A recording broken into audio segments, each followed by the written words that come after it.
Será que a gente pode gostar de filme de esquerda? Eu não queria fazer essa entrada pra esse vídeo, eu não queria ter que introduzir esse vídeo, que pra mim tá excelente, onde a gente conversa sobre o filme Ainda Estou Aqui e também sobre o livro. A gente vai falar sobre ditadura militar no Brasil. Não sei se você sabe, mas se você não sabe, quero que saiba, ditadura é uma coisa ruim, qualquer que seja.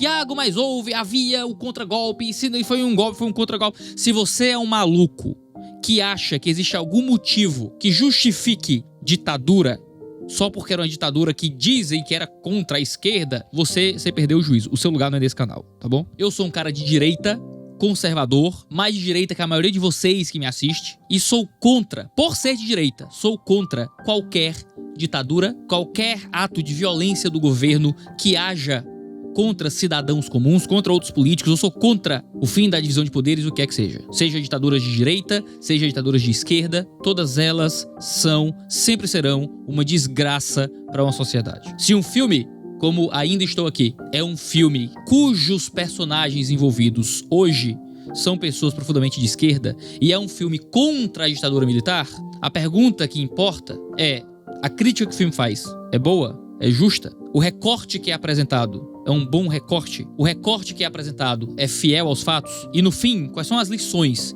que a gente pode tirar disso? Eu tenho que fazer esse disclaimer porque tem gente chateada por eu divulgar filme católico. Então imagina o papoco agora que a gente vai fazer uma análise positiva de um filme de esquerda. Você tem maturidade pra isso? Se não tiver, vai com Deus. Certamente tem algum canal maluquinho apocalíptico pra você seguir aí, de gente que presta continência ao seu político favorito. Mas se você quer observar o mundo em suas complexidades, pra além de ter que passar pano pra sua ditadura favorita, seja muito bem-vindo ao Mundo Cópia de Ainda Estou Aqui.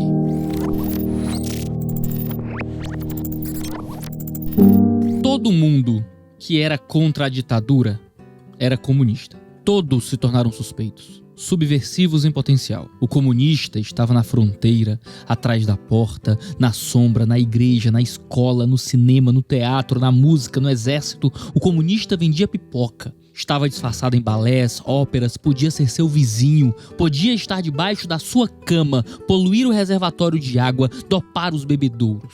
Os comunistas tomariam o poder. Até os não comunistas eram comunistas disfarçados. Foram doutrinados. Sofreram lavagem cerebral. Isso é dito na página 78 do livro Ainda Estou Aqui, escrito por Marcellus Rubem Paiva. Livro esse que deu origem ao filme que tem sido a esperança do Brasil no Oscar. O livro, baseado em fatos, fala dos males que a ditadura militar impôs sobre a família Paiva nos anos em que o regime ocorreu. O Rubens Paiva pai foi deputado federal por São Paulo, eleito em 1962 pelo PDT. Em decorrência do golpe militar, ele foi cassado em 1964. A cassação do mandato de Rubens Paiva ocorreu por meio do Ato Institucional 1, ou o famoso AI-1, assinado em 9 de abril de 1964. Em prol da auto-intitulada Revolução Vitoriosa, o AI-1 suspendia por 10 anos os direitos políticos de todos os cidadãos vistos como opositores ao regime, o que incluía congressistas, militares e governadores. Claro, bastava acusar alguém de comunista para que seus direitos políticos fossem cassados. Consecutivos atos institucionais foram outorgados, em um total de 17. O mais conhecido deles é o Ato Institucional número 5, o famoso AI-5 de 1968, que em seu 5º artigo dizia: a suspensão dos direitos políticos, com base neste ato, importa simultaneamente em cessação de privilégio de foro por prerrogativa de função, suspensão do direito de votar e de ser votado nas eleições sindicais, proibição de atividades ou manifestação sobre assuntos de natureza política, aplicação, quando necessária, das seguintes medidas de segurança: liberdade vigiada, proibição de frequentar determinados lugares, domicílio determinado. O AI-5 também suspendia, em seu artigo 10º, a garantia do habeas corpus no caso de crimes políticos contra a segurança nacional, a ordem econômica e social e a economia popular. Além disso, o presidente poderia decretar o recesso do Congresso Nacional, das Assembleias Legislativas e das Câmaras de Vereadores, por ato complementar, em estado de sítio ou fora dele, só voltando a funcionar quando convocados pelo presidente da República. O presidente também poderia decretar a intervenção dos estados e municípios, sem as limitações previstas na Constituição. Ou seja, poder total ao Executivo para calar e se livrar de qualquer um que fosse contrário à Revolução Vitoriosa. Foi isso que aconteceu com Rubens Paiva em 1971. Como contado no filme e no livro, Rubens foi levado de sua casa, preso, torturado e morto numa das dependências militares da época. Enquanto isso, sua casa era vigiada por homens que ouviam todas as ligações que eram feitas para Eunice, sua esposa, na tentativa de descobrir qualquer indício de subversão ao governo. Depois de um tempo, Eunice e sua filha Eliana também foram levadas para dependências militares. Eliana ficou 1 dia e Eunice 12. Sem saber do marido, da filha, ouvindo os gritos dos torturados, sem saber o que fariam com ela, Eunice resistiu. Em meio a todo esse sofrimento, alguns vislumbres de alívio. Um soldado, às escondidas, tentava ajudar como podia, deixando chocolate, tentando estimular que Eunice se alimentasse e desabafando para ela. Segundo o relato de Rubens Paiva, o soldado dizia: olha, eu queria que a senhora soubesse que eu não concordo. Só estou cumprindo ordens. Eu não concordo com isso. Isso vai acabar. Um dia vai acabar.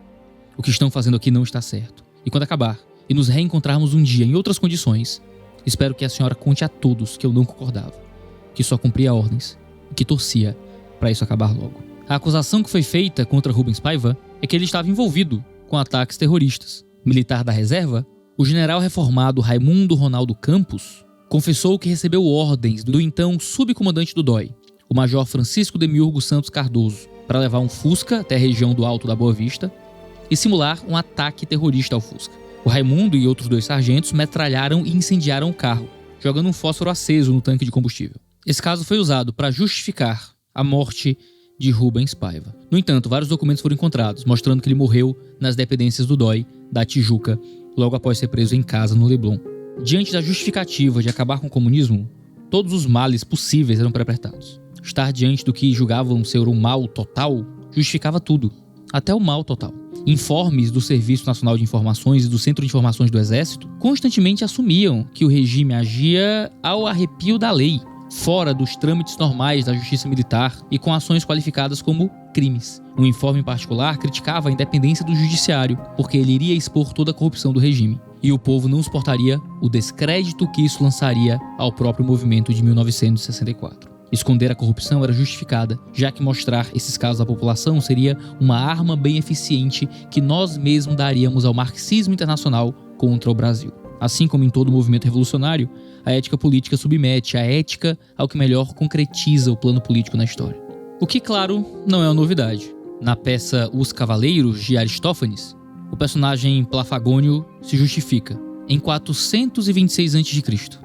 Mas eu roubava pelo bem da cidade. Cerca de 2.500 anos atrás, os políticos já justificavam o mal com o bem. Como lidar com isso? Como lidar com um mundo onde os poderosos sempre usam a bota do poder contra os cidadãos, usando o bem como justificativa? A única forma de lidar com isso é mantendo um sorriso no rosto. É vivendo uma vida que vale a pena ser vivida. Um relato que lembra muito a descrição de Hannah Arendt acerca do julgamento de Adolf Eichmann, um homem comum que trabalhava para os nazistas e que levou milhares de pessoas à morte. No seu julgamento, Eichmann argumentava que apenas seguia ordens. Hannah Arendt o descreve como um homem comum, que havia optado por simplesmente não pensar no que fazia. A pergunta que Hannah Arendt faz é como é que um homem tão comum, banal, um simples carreirista, foi capaz de levar milhares de pessoas à morte. É aí que Hannah Arendt cunha o termo banalidade do mal. Pessoas comuns podem cometer atos de maldade terríveis, sem serem realmente conscientes do peso disso. Aquele homem torcia que tudo acabasse logo, mas não acabou. Era janeiro de 1971 e a ditadura ainda duraria até 15 de março de 1985. Porém, mesmo essas dores profundas e prolongadas não venceriam a família Paiva. Em uma cena marcante do filme, repórteres vão à casa dos Paiva para fazer uma matéria. Na hora da foto, o editor tinha pedido que eles não sorrissem. Afinal, quem sorriria diante de uma tragédia dessa? A foto séria tinha que mostrar o quanto a ditadura era algo grave. Mas Eunice tinha outro pensamento em mente. Nós vamos sorrir. Marcelo narra no seu livro. O fotógrafo reclamava: fiquem mais sérios, mais tristes, mais infelizes. Não conseguimos. Ou não queríamos. A irreverência sempre nos inspirou. Observa a foto hoje e vejo nos olhos da minha mãe quem você pensa que é para nos fazer infelizes. Nos indignamos. Não é a imprensa que nos pauta. Nós a pautamos. O sorriso intencional no lugar do abatimento editorial mostraria que mesmo a ditadura não teve força para tirar deles a capacidade de encarar o sofrimento e não deixar que ela tirasse a sua humanidade, a sua dignidade, sua capacidade de serem felizes. O sorriso seria a mensagem de que a ditadura não venceria.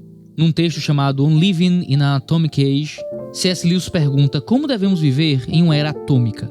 O seu argumento é que se nós já vivermos com medo, perseguidos por uma bomba atômica que pode nos acertar, ela já vai ter nos acertado. Porque já estaremos vivendo transtornados pela bomba. Então ele diz: se todos nós formos destruídos por uma bomba atômica, deixe que ela nos encontre fazendo coisas sensíveis e humanas. Orando, trabalhando, ensinando, lendo, ouvindo música, banhando as crianças, jogando tênis, conversando com os nossos amigos sobre uma caneca e um jogo de dados. Não amontoados, como ovelhas assustadas e pensando em bombas. Elas podem quebrar nossos corpos. Um micróbio pode fazer isso, mas não precisam dominar nossas mentes. Viktor Frankl, psicoterapeuta que sobreviveu a Auschwitz, disse que o ser humano é o ser que inventou as câmaras de gás, mas é também aquele que entrou nas câmaras de gás, ereto, com uma oração nos lábios. Semelhantemente, nós podemos ver pela vida dos Paiva que o ser humano é quem outorgou os atos institucionais, mas também é aquele que sorriu contra eles. As experiências da família Paiva e de Viktor Frankl diante da opressão política nos ajudam a entender que o sofrimento pode vir a todos. Tudo pode acometer a qualquer um. Os cristãos, aqueles que servem a Cristo devotamente, podem ser injustiçados. Temos vários exemplos na Bíblia de pessoas que foram injustamente afligidas por serem fiéis a Deus. Um deles é o profeta Jeremias, que foi preso, acusado de traição, jogado num poço, viu Jerusalém cair nas mãos dos babilônicos e encontrou também forças para suportar as adversidades. Em um livro um pouco mais antigo do que o Ainda Estou Aqui, chamado Lamentações, Jeremias diz: quero trazer à memória o que pode me dar esperança. As misericórdias do Senhor são a causa de não sermos consumidos, porque as suas misericórdias não têm fim. Renovam-se cada manhã. Grande é a tua fidelidade. A minha porção é o Senhor, diz a minha alma. Portanto, esperarei nele. A lembrança das promessas do Senhor é o que, em última instância, tem poder para nos fazer suportar o que seria insuportável. Podemos não saber o que nos espera no amanhã, mas sabemos que o Senhor está lá. A noite pode ser longa, mas como nos lembra Tolkien por meio do encorajamento de Aragorn, o amanhecer é a esperança dos homens. Viktor Frankl também nos encoraja diante do sofrimento, dizendo que quando a circunstância é boa, devemos desfrutá-la. Quando não nos é favorável, devemos transformá-la. E quando não pode ser transformada, devemos transformar a nós mesmos. Essa transformação pessoal é gradual e não vem se não nos dispusermos a isso. E a melhor forma de buscá-la é como Edith Schaefer nos ensina. Se a resposta do Senhor for uma mudança das circunstâncias de provisão de alívio, nós expressamos gratidão e adoramos aquele que é capaz de fazer todas as coisas. Mas se a sua resposta for a mesma concedida a Paulo, de que o espinho não lhe seja removido antes, Deus proveria graça suficiente para prosseguir, um momento de cada vez. Então, deveríamos responder como Jesus: seja feita a sua vontade. Eu não sei se Rubens Paiva era cristão, eu não sei se sua família possuía a esperança que provém da Escritura. Mas há algo do espírito de Jeremias, quando Rubens Paiva escreve: por anos, fotógrafos nos queriam tristes nas fotos. Tivemos nossa guerra fria contra o pieguismo da imprensa. Com o tempo, aprendemos a selecionar qual órgão evitar e como nos portar. Éramos a família vítima da ditadura, apesar de preferirmos a legenda uma das muitas famílias vítimas de muitas ditaduras. Não faríamos o papelão de sairmos tristes nas fotos. Nosso inimigo não iria nos derrubar. Família Rubens Paiva não chora na frente das câmeras, não faz cara de coitada, não se faz de vítima e não é revanchista. Trocou o comando. Continua em pé e na luta. A família Rubens Paiva não é a vítima da ditadura. O país que é. Somente em 1996, devido à Lei dos Desaparecidos, Rubens Paiva foi declarado morto e Eunice pôde ter os direitos legais de uma viúva. Só em 2014, uma decisão judicial reconheceu a tortura, a omissão de provas, os envolvidos, os responsáveis e a morte de Rubens Paiva pela ditadura. Um alívio depois de anos de luta. Se Deus já deu em sua graça comum capacidade ao ser humano de transcender e sorrir diante das grandes dificuldades, mesmo quando eles não compartilham da mesma fé que nós temos, quanto mais é possível com sua graça especial, dada àqueles que depositam nele sua fé, que confiam nele como soberano, que descansam porque sabem que ele é quem levanta e derruba todas as autoridades instituídas. A história dos Paiva nos traz lições de perseverança em meio ao sofrimento e um olhar para o passado, para que lutemos para que esse mal nunca se repita. Como eles, tantas outras famílias sofreram igualmente. Famílias de pastores amigos meus, que hoje idosos contam de terem sido torturados na ditadura, que suas igrejas lhes escondiam. Nunca foram comunistas, mas foram perseguidos mesmo assim, torturados mesmo assim, sofrem no corpo as torturas que sofreram pela simples suspeita de que fossem contra o regime. Como Marcelo disse, uma das muitas vítimas de muitas ditaduras. Eclesiastes relata o seguinte: vi ainda todas as opressões praticadas debaixo do sol, vi as lágrimas dos que foram oprimidos. sem que ninguém os consolasse. Vi a violência na mão dos opressores, sem que ninguém consolasse os oprimidos. Por isso, considero mais felizes os que já morreram, mais do que os que ainda vivem. Nesta vida debaixo do sol, existiram, existem e existirão governos opressores, de direita e de esquerda, progressistas e conservadores. Pessoas serão violentadas, perseguidas, torturadas, mortas à direita ou à esquerda. Ainda hoje, governos autoritários perseguem, prendem, torturam e matam, inclusive cristãos por causa de sua fé. Hoje, os 5 países que mais perseguem cristãos no mundo são Coreia do Norte, Somália, Iêmen, Líbia e Sudão. Se assistirmos ao filme Ainda Estou Aqui e reivindicamos justiça e reconhecimento do valor humano, não podemos fechar os olhos para esse mal que ainda hoje é atuante. Famílias que ainda perdem pais, mães e filhos. Desaparecidos que ainda não são dados como mortos. Governos que ainda consideram inimigos aqueles que são de outra fé. No entanto, o final de Eclesiastes nos traz um alento, porque Deus há de trazer a juízo todas as obras, até as que estão escondidas, quer sejam boas, quer sejam más. As opressões, ditaduras, regimes totalitários, torturas e mortes que podem passar impunes pela justiça humana não passarão impunes pela justiça divina. Deus há de julgar vivos e mortos. Deus há de ser bom ao condenar os maus impenitentes, perpetradores de atrocidades contra a humanidade. A volta de Cristo trará júbilo aos que perseveram e pavor aos que pensaram que poderiam ser mais fortes que ele. O mal será aplacado e o bem vencerá quando Cristo voltar. Ele ainda está no seu trono, ao lado do Pai, e um dia voltará para instaurar em definitivo o seu reino. Até lá, aguardamos, perseveramos em oração, lutamos e resistimos. O júbilo nos aguarda no final, não importa o nível ou o tipo de sofrimento que enfrentamos nessa vida. Os governos dos homens cairão e o reino de Cristo durará para sempre. Esse foi o Mundo Cópia de hoje. Toda terça-feira a gente tem análise de algum elemento da cultura, de filme, de seriado, de uma perspectiva cristã. A gente sempre faz essa correlação. Às quintas-feiras nós temos um podcast sobre cultura pop, em que eu, pastor, um seminarista, um outro pastor que é um músico cristão conhecido, Guilherme Marino, do Projeto Sola, nós conversamos também sobre mídia. Se você gosta dessas conversas, sempre às terças, sempre às quintas, a gente tá aqui para isso. Então não deixe de se inscrever no canal, assinar as notificações e se inscrever para ficar sabendo sempre que houver vídeo novo. Tem vídeo todo dia aqui, então não deixa de divulgar para os seus colegas da igreja e para aqueles que são interessados nesses assuntos. Um cheiro no seu cangote e até a próxima.